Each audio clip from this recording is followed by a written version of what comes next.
我发现双方对时间的把控都非常的准确啊。所以对方也在 SOP 里面喽。我们正好是说完了而已啊。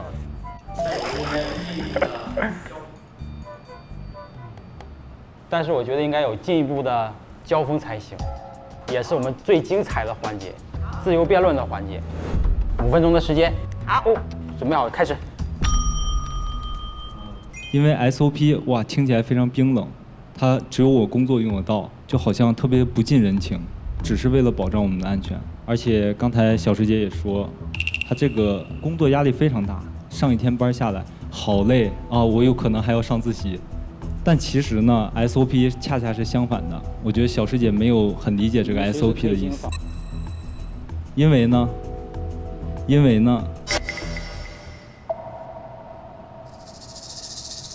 呢，其实 SOP 恰恰是对于人情，还有对于安全，对于我们自己的一个保证。我们都是这个身份，知道什么该做，什么不该做，才可以让我的家人更加放心，让我后面的旅客更加放心。而且我看刚才师姐说的其实有点紧张，我建议师姐学习一下 SOP， 调理一下。首先，对方辩友刚刚忘词了，我不知道谁更紧张。已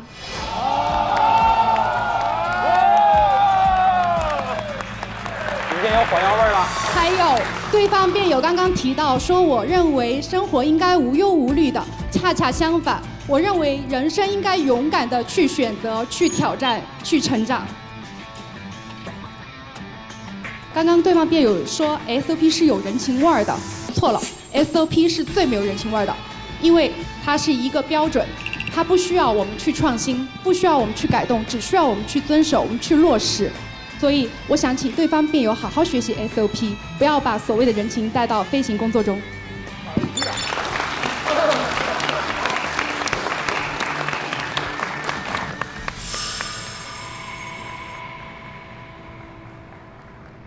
我们现在讨论的是否要把这个 SOP 延续到生活中。对方辩友，你把这个概念搞混了，这是第一点。第二点，如果你们说不要遵守 SOP， 为什么韩教员在打铃的时候你们就停止了？你们不正是在遵守这个社会的秩序，这个 SOP 吗？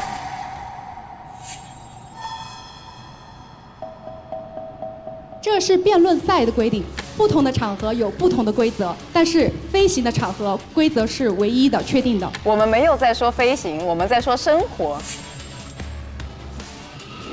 正是因为飞行和我们普通的生活当中是有一个绝对的差别的。如果我们在飞行当中违反了 SOP， 是需要受到规章的处罚的。但是今天我想先上厕所还是先吃早餐，是可以由我自己来决定的。勇敢的去拥抱不确定性和随机性，这样你的人生才会越来越广阔。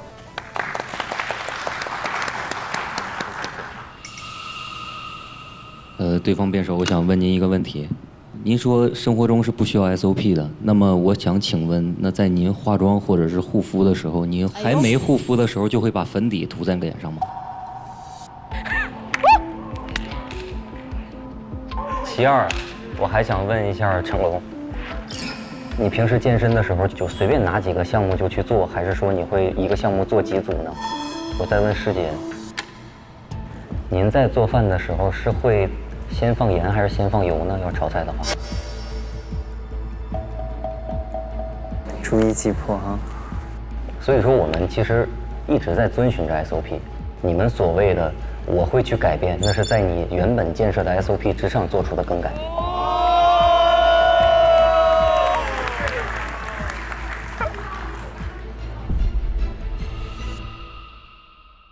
那我来回答你这个问题哈。如果今天我在 SOP 飞行的情况下，我先上粉底，再上隔离霜，那我就千错万错。我如果不遵守它，我就是犯罪了。但是生活当中，我今天想先画眼睛还是先画嘴唇，这是我自己的事情。所以生活与飞行是不同的。护肤和化妆，你有顺序吗？我可以没有顺序啊，生活当中我想怎么样就怎么样。所以你这个生活中马马虎虎，你的工作中也可以做到一丝不苟吗？请不要用我生活中和我工作中来做对比，因为我的生活和工作是分得很开的哟。不可能，不可以，不可以，不可以。稍等一下，请对方辩友尊重一下我方辩友。刚刚一次提出3个问题，请给我们回答问题的机会。首先，我认为你的观点是诡辩啊，明伟哥。你这个观点就像是你使用 Ad 是要先充电呢，还是先打开 Ad 呢？你不充电当然是无法使用 Ad 呀。就像我健身，我不热身，我自然是会受伤的，对不对？所以说，我认为你所说的只是一个自然的规律，而我却要反问你：难道你的生活中就是遵守 SOP 的吗？你在日常生活中，你会精准到什么时候起床，什么时候吃晚饭，什么时候睡觉吗？刚刚明伟对我提出的问题是我做饭是先放油还是先放盐？从来没有一个标准程序可以烹饪出一道特定的菜。就有的人炒番茄炒蛋他放糖，有的人炒番茄炒蛋他讨厌放糖，那我们要怎么去统一呢？我的工作和生活它就是分开的。我们拆分一下 SOP 标准操作程序这个词哈。如果你去学习的话，你会发现在我们运行过程当中 ，SOP 是一个极端严谨的一个手册，并且我们在执行 SOP 的过程当中是一点顺序都不能有错的。并且 SOP 它是有官方认证的，飞行技术管理部。那么刚刚对方辩友说到的，不管是化妆也好，还是做饭也好，还是其他私下的任何事情都也好，请问他具备这类事情的这些特征吗？有道理，那我请问对方辩友，你是说公司的手册是由公司去制定的，那你的人生难道也需要一个部门去给你认证吗？首先，我觉得还有30秒，你刚刚说的话就完全就是我们的观点了，因为 SOP 就是需要公司去认证的。其实就是要弄出一个让我的所有的行动都会变得十分高效的一个清单。我认为这个对于我个人而言，它就是 SOP。那如果你用你的主动的 SOP 的话，那是一点顺序都不能有错哦。那我要问你，我们的 SOP 如果在出现紧急的情况下，能不能偏离呢？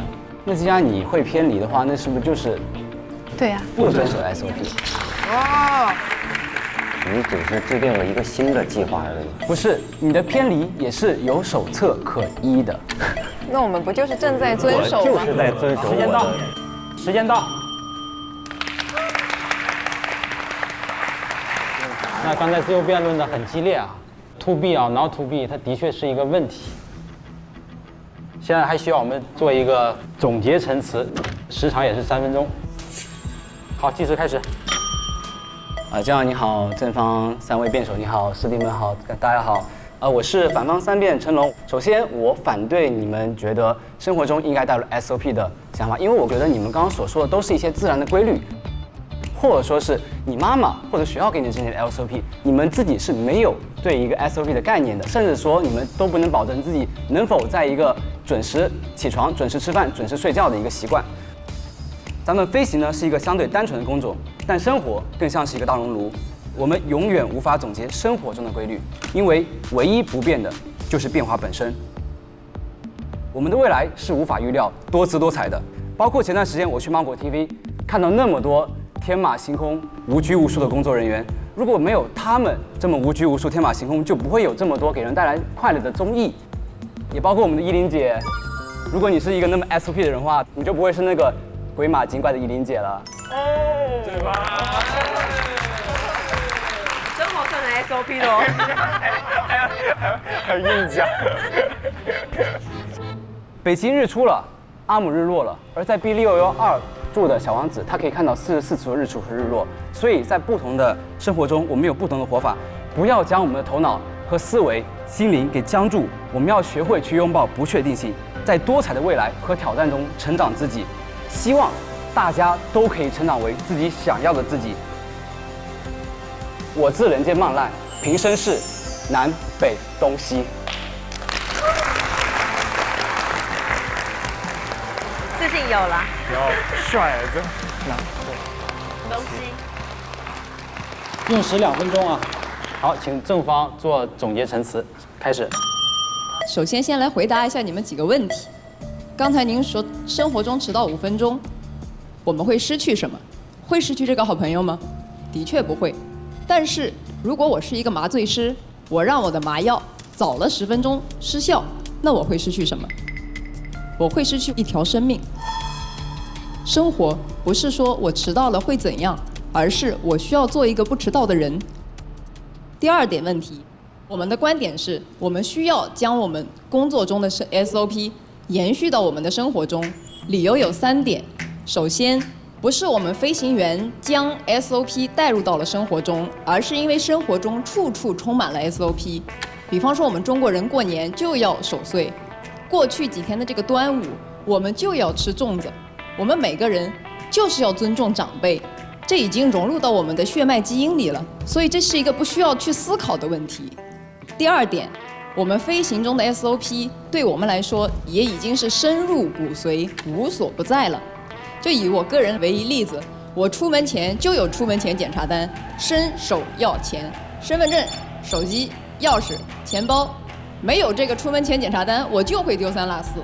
所以说，这就是我们觉得为什么需要延续到生活中的 SOP。还有最后5秒钟，说完吧，说完吧。第3点，我们为什么要的呢？就是因为我们工作的特殊性，我们身上肩负的责任。好，时间到了。语境还好啊。这句话也可以做结尾，也可以了。我们的1分钟还能用吗？我们3分钟用了2分钟。啊，那是你们的选择呀。既然对方辩友愿意把这个1分钟送给我，我就想没有啊，请对方辩友尊重演讲场合的 SOP。想听周师姐讲完吗，兄弟们？你们既然如此遵守 SOP， 为什么在时间到的时候等于零说你要讲完哦？因为你们对方鼓励我们呀。我们可没有说哟。